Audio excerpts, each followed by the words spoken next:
If you want to have cute book covers in your reading journal, but you don't want to break the bank on a portable printer, then this video is for you. We're going to look at the full process from finding the book cover pictures to sizing them and then sticking them in, so let's get into it. The materials we're going to need are something to print from, for instance a computer, something to print on, so either regular paper or sticker paper, and something to print with, which would be a printer. For the paper and printer in particular, I've linked the ones that I'm using in the description box. Specifically, I'm using A4 Avery white matte sticker labels and an Epson EcoTank printer, but you don't have to go out and get yourself a new printer for this process, and regular cartridge paper will totally work, but I've just found that printing onto sticker paper helps speed up the process a bit when it comes to getting those little covers into my journal. I like to use this process for printing out covers for my book review pages and also for my book club summary, but we've also got other examples on the channel of how they can be used in your reading journal. The first step though is to find the book covers. Typically I do this from Goodreads just by searching the book's title and then taking the picture from the book's page. So that I can use the picture with the best quality, I make sure to open the picture into a new tab before I try to copy it or save it for future printing. If you don't want to use Goodreads for this, you can also find the images just by doing a Google search and then using the images tab to find the picture that you're looking for. I usually include the phrase book cover on the end of the search just to make sure that the images are relevant. To find the best image that I can, I also want to make sure to press on tools and change the image size to large. Again, I want to open the image that I select in a new tab and copy it from there, rather than taking the smaller version from the image search itself. I want to make sure that when I print these covers, they are printed as well as they can be. It's also good to note that some book covers will have multiple cover designs, and it's fully up to you which one you use. On Google, you can use the color tool to find specific covers if they are mainly one color versus another, whereas on Goodreads, you can find the alternate cover designs by scrolling down to the More Editions section for the book. Once you have your book covers though, now it's time to prepare them for printing. I like to collect quite a few book covers to do my printing, mainly because I want to make the best use of whatever I'm printing on.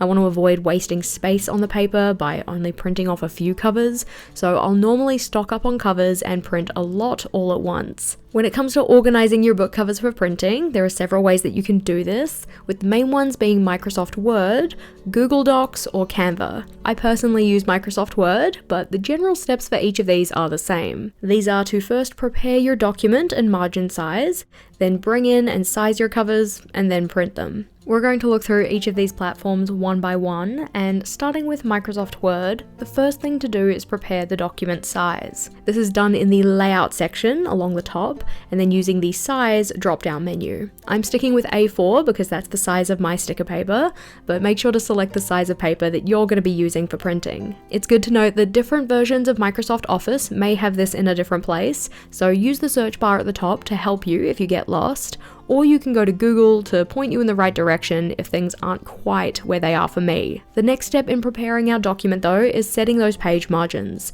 We do this to get rid of excess white space when printing. I want to use as much of my paper as possible when printing, so I set the margins to be very small. The way I actually decide on how much margin to use is literally by measuring the margin on my sticker paper.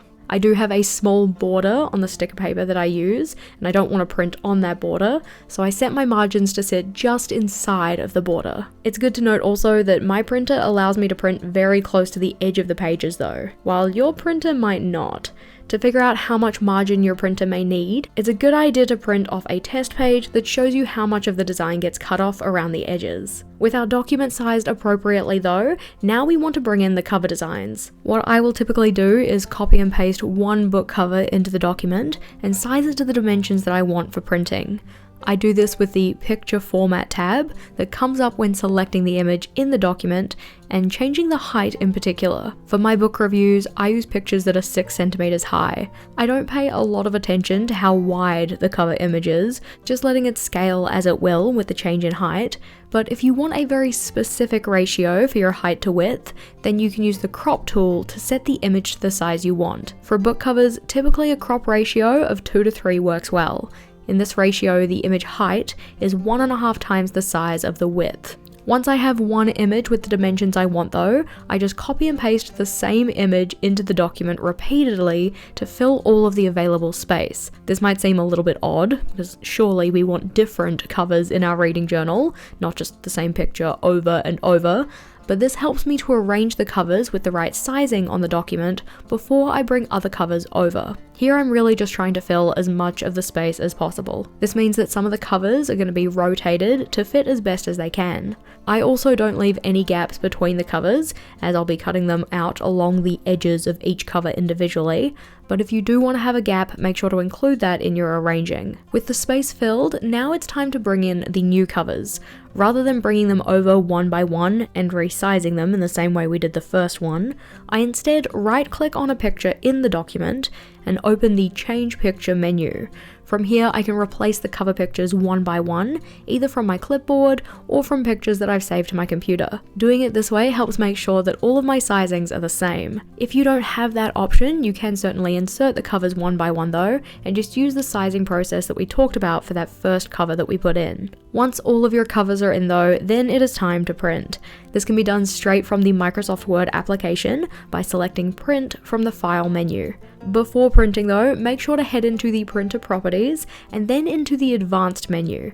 We want to make sure that our paper size is set correctly, that our print quality is at the level we're happy with, I use 600 by 600, and that the output quality is set to high. Selecting OK from both of those menus though, we can then print our covers. This document you've made can be used in the future as a template for printing more book covers, without having the hassle of having to set up the sizings and such, so make sure to save it for next time.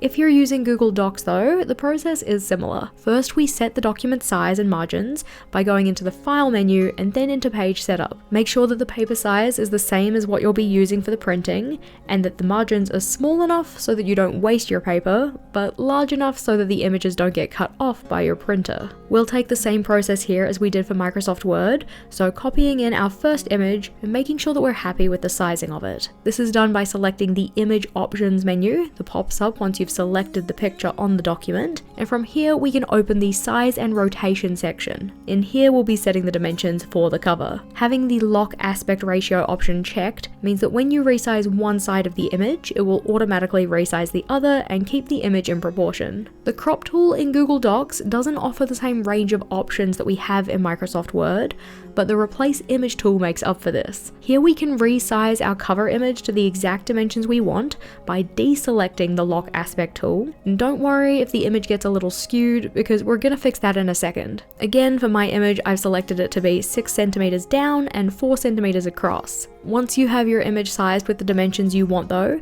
you can copy and paste it repeatedly into the document to fill the page with the covers that are the right size. To add in the new covers you want, just work through each of those cover images and select the Replace Image option. As I have my book covers saved to my computer, I use the Upload from Computer option. If you found that the original cover you inserted got a little bit skewed in the resizing process, you can also use the Replace Image feature to swap out the picture for one that has the original proportions, but cropped to the new size. Once your covers are in though, it's time to print.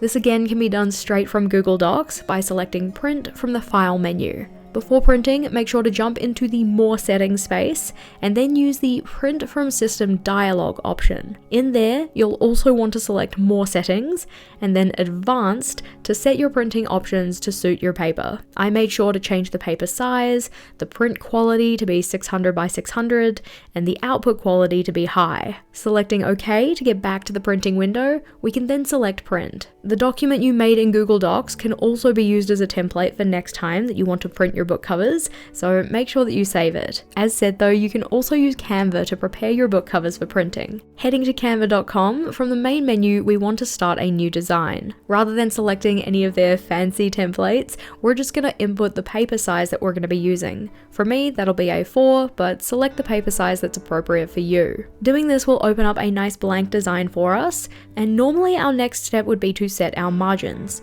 While you can view margins in Canva by going to File and then settings, and then show margins, you can't actually set where these margins sit on the page, so I choose to not have them visible. As we did with the other two options, I'm going to want to arrange my cover pictures to be quite close to the border of my pages because I want to save as much space as possible. Rather than setting the margins first, instead what we're going to do is insert a frame which is going to be used to hold our book cover images. Frames can be found from the Elements menu, and after selecting Elements, you can either type the word frame into the search box, or if you've used it previously, it might show up as a recommendation. In the frame menu, I just pick the simple square that has sharp corners, and selecting that will insert it onto the document. To get our frame in exactly the dimensions we want, once it's selected, we want to select the position option from the toolbar at the top. This will bring up an additional menu, and from in here we can set the height and width of our box. These heights and widths are measured in millimeters, so for the cover sizes that I want to use, that will be 40 millimeters in width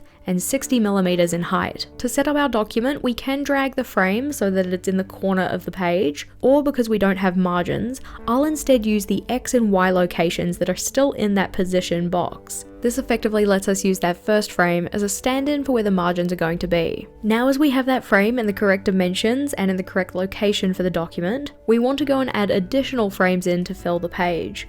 Rather than using the copy and paste tool, what I instead do here is hold down the Alt key and then click and drag one frame out of another. This effectively copies the frame in the same size and dimensions, but allows me to drag it into a location that I want. I'll do this for the top row of frames, putting them one next to another, and then I'll highlight the entire top row and holding down Alt, click and drag from that top row to make another one. This helps make the setting up of those frames a little bit faster, and as I get towards the end of the document, I'm going to want to copy and paste another one of those frames individually, rotating it so that I can tuck it into the bottom of the document. Again, I'm trying to make sure that I'm not wasting any space on the page because I don't want to waste space on the paper that I'm printing on. To add the covers into this document though, all we need to do is copy and paste them from our images that we collected before. As you paste your images into the document, you then just drag the picture into the frames that you've already set up. This will appropriately size and crop the images so that they fit into those frames perfectly. Once all of your covers are in though, then it's time to print. While we could print directly from Microsoft Word and Google Docs, we're going to have to take an additional step when doing this from Canva. Here we want to press on the share button in the top right,